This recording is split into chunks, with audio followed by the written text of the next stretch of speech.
क्या अधिकार है, उसके लिए आपको क्या करना चाहिए, और बहुत सारी ऐसी चीजें हैं जो आपको नहीं करनी चाहिए, जो कि समाज में रह के आप करते हैं।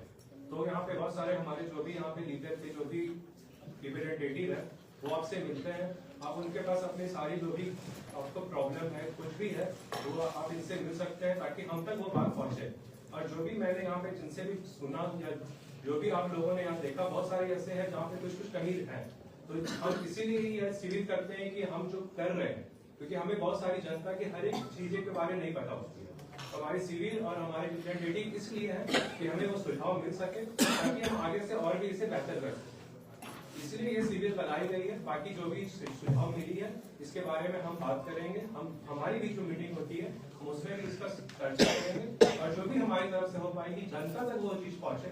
जैसे कि सर ने कहा कि जो ग्रामीण क्षेत्रों में जाके ये चीज हो पाए, तो ग्रामीण क्षेत्रों में करने के लिए हम ये कोशिश करेंगे ताकि उन लोगों को जो मिल सके जिनको इनकी बहुत ज्यादा जरूरत है।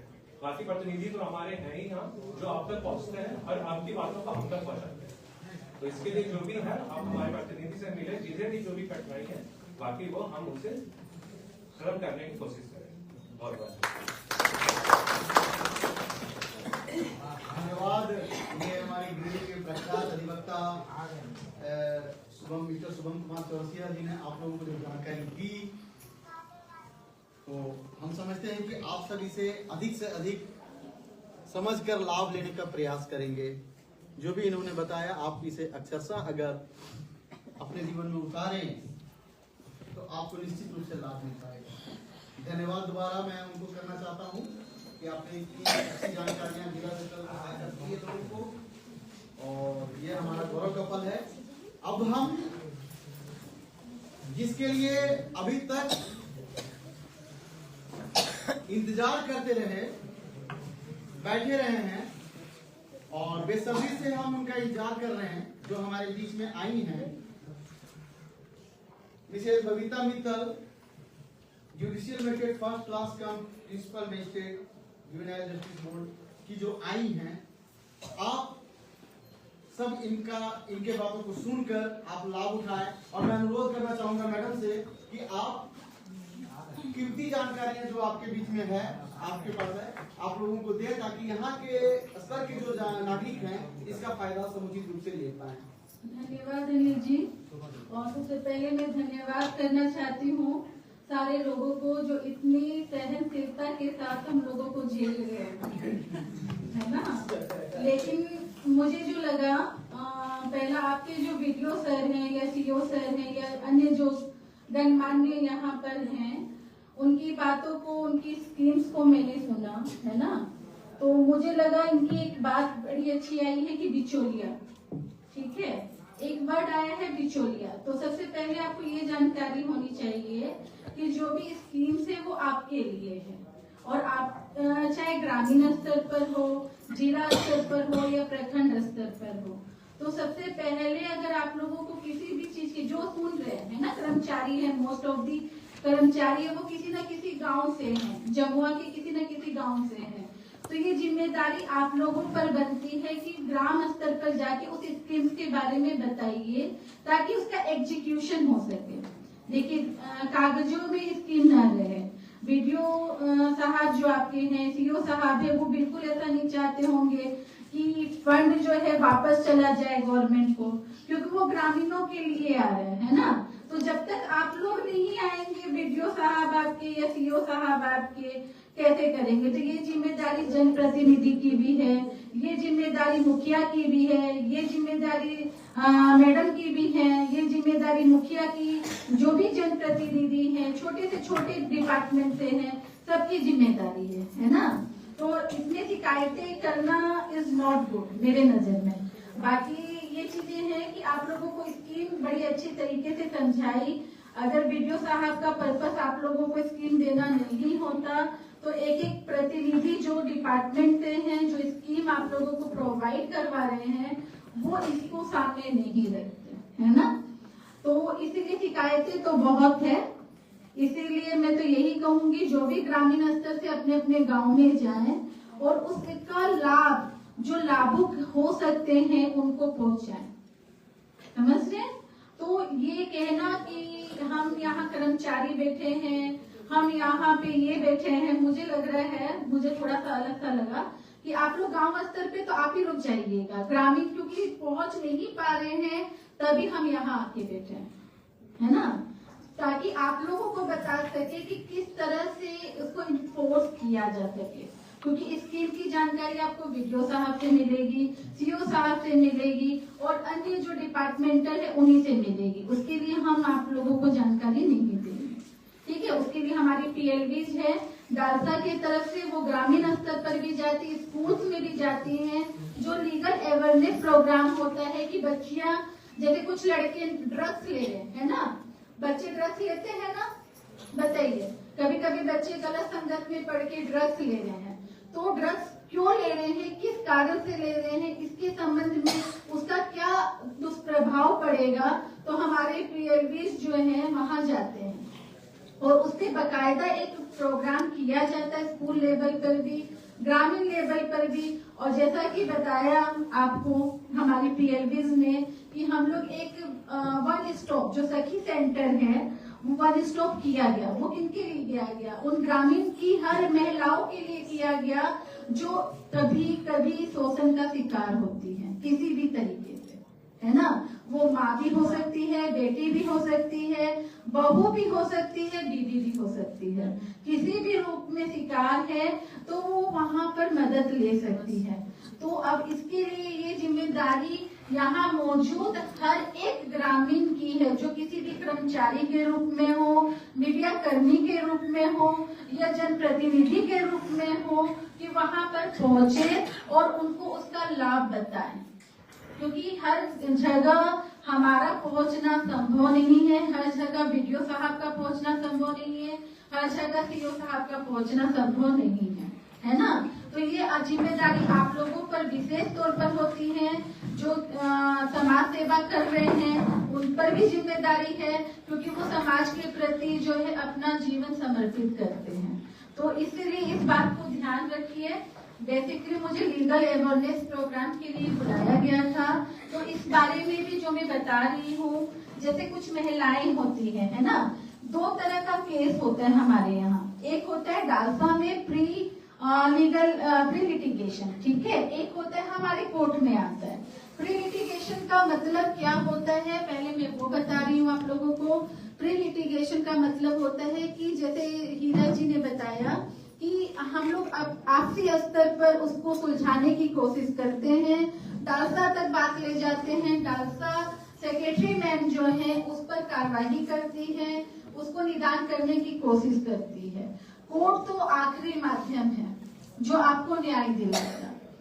कोर्ट का भी उद्देश्य आप दोनों को, जो पति पत्नी है, उनको लड़ाना नहीं है, परिवारों को लड़ाना नहीं है, क्योंकि आप लड़के ऑलरेडी हमारे पास आते हैं। हम भी कोशिश करते हैं अपने लेवल पे कि आपके मामलों को सही तरीके से सुलझाएं, ठीक है। तो हीरा जी जो बैठी हुई है यहाँ हमारे डालसा की तरफ से चुनी गई एक प्रतिनिधि ही है, जो आप लोगों तक उस छोटे मोटे मामलों में, जैसे जमीन से संबंधित मामला हो जाता है, तो जनरली मुझे ग्रेडी आया 6 महीने हो गए हैं। 6 महीने में मैंने जो पाया है, मैंने जो एक्सपीरियंस किया है कि जमीन के मामलों को लेकर के क्रिमिनल केस बहुत होता है। तो एक तरह का ये क्रिमिनल तड़का है कि भाई लोगों को लड़ाओ और क्रिमिनल केस भी करवा दो, मारपीट भी का केस करवा दो, तो शायद जमीन मिल जाएगी। तो ये धारणा जो है बिल्कुल गलत है। जमीन का केस जमीन के कोर्ट में ही मिलेगा। क्रिमिनल केस में या तो सजा होती है या लोग छूटते हैं, जमीन को सजा नहीं होती। तो जमीन के कारण अगर दो परिवार आपस में लड़ रहे हैं तो बेहतरी ये होती है कि या तो आप लोग जो DC साहब हैं, SDO साहब हैं, उनके यहाँ केस लाइए अगर वहाँ पॉसिबल है। नहीं तो हमारे पास जब आते हैं आप लोग, तो सिविल कोर्ट में भरोसा रखिए, क्योंकि काफी लंबा प्रोसीजर दिया गया है। वो प्रोसीजर फॉलो किए बिना आपका केस कभी निष्पादित नहीं हो सकता, ठीक है। तो इसी बीच में आप लोग कोशिश कीजिए कि एक दूसरे के साथ लड़ाई ना करें, क्योंकि लड़ाई करने का नुकसान ये है कि जमीन को सजा नहीं होगी, आप लोग एक दूसरे के खिलाफ गवाही देकर के एक दूसरे को सजा दिलवा देंगे, है ना। दूसरी बात ये है कि जब पति पत्नी का झगड़ा होता है, हीरा जी ने जैसे बताया कि पीड़ित ना रहे। मैं ये नहीं कह रही हूँ कि आप पीड़ित रहे, सहते रहे, बिल्कुल गलत केस को कोर्ट में लाने से बचाने का काम करती हैं हीरा जी। मेन उनका पर्पस यही है कि जो गलत केस हो रहे हैं, चाहे वो क्रिमिनलिटी से रिलेटेड हो या फिर किसी भी मामलों से संबंधित हो, वो कोशिश करती है कि पहले उनके बीच में क्या मैटर है, यहाँ के जो मुखिया है, सरपंच है, इन लोगों के लेवल पे से खत्म करने की कोशिश करें, है ना। क्योंकि सजा तो आखिरी माध्यम है ना। क्योंकि कोई भी परिवार जमीन की झगड़ा को लेकर के एक दूसरे के परिवार को जेल तो नहीं भेजना चाहता। उनको ये पता ही नहीं होता कि क्रिमिनल केस का क्या इम्पैक्ट होगा, क्या प्रभाव पड़ेगा, क्या इफेक्ट होगा। तो इसके कारण क्या होते हैं, जनरली लोग जाते हैं, सोचते कोर्ट में केस कर दिए, कंप्लेंट कर केस कर दिए तो हमारा मामला भी सुलझ जाएगा। ऐसा नहीं है, बिल्कुल नहीं है। क्योंकि कोर्ट भी कोशिश करती है कि दोनों पक्षकार को बुलाया जाए। फिर से डालसा सेक्रेटरी मैडम बड़ा अच्छा वहाँ पे डालसा में होता है कि एक मीडिएशन सेंटर है, हम लोग मीडिएटर को भेजते कोर्ट के माध्यम से। तो कोशिश कीजिए कि प्री लिटिगेशन जो है, जो कि केस नहीं बनता, यानी लिटिगेशन यानी मामला बनने से पहले ही आपके जो समस्या है उसका निदान करना, प्री लिटिगेशन एक माध्यम है उसके लिए। तो आप लोग दूसरी चीजें ये है कि मान लीजिए कि आपके घर में जनरली कोई बच्चा रहता है या बड़े रहते हैं, गिरफ्तार हो गए, है ना।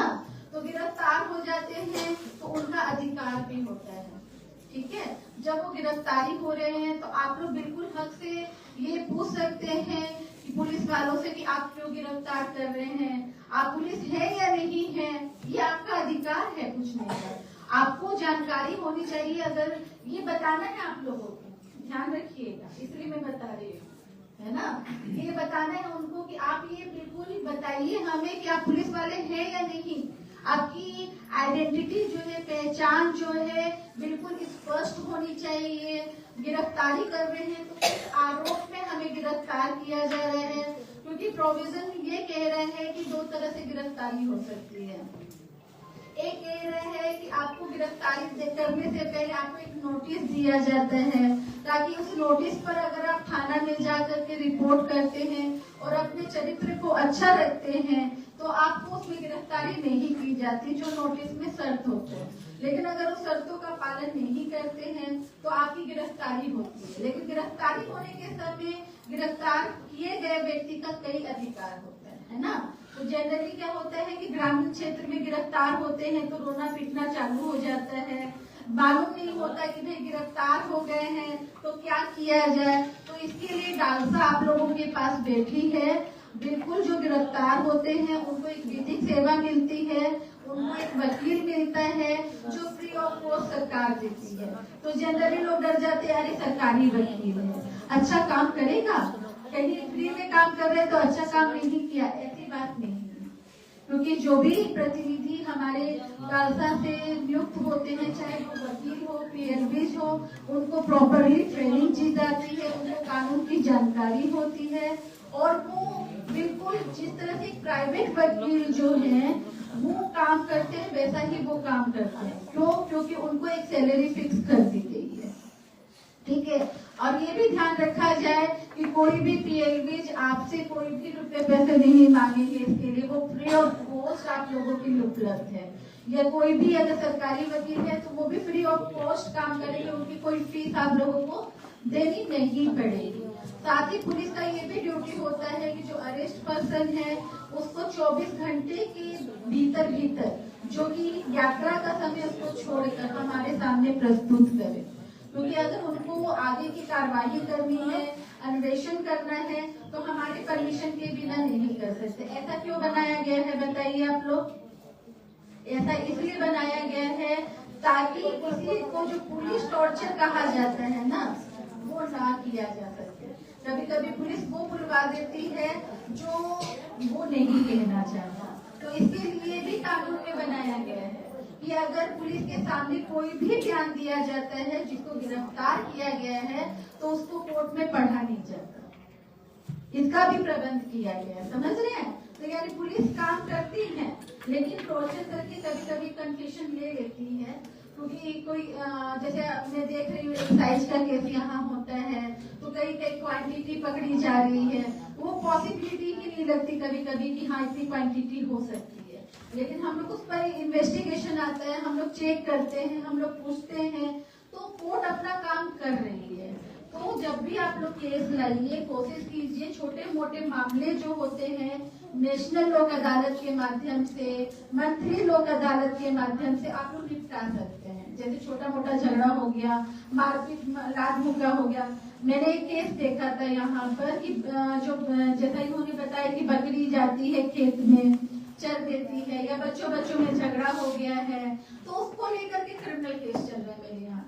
तो आप बताइए, बच्चों का झगड़ा तो शांत हो गया, बच्चे अपने अपने खेल रहे हैं, बड़े क्या करते हैं, चलो भाई एक दूसरे पर केस कर देते हैं।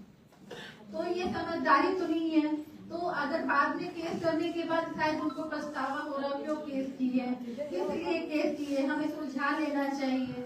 तो वैसे केस में आप लोग न्यायालय के सामने आइए और अपना अपना पक्ष रखिए कि हम लोग आगे केस नहीं लड़ना चाहते, क्योंकि कोर्ट के पास ऑलरेडी काफी बर्डन है ना।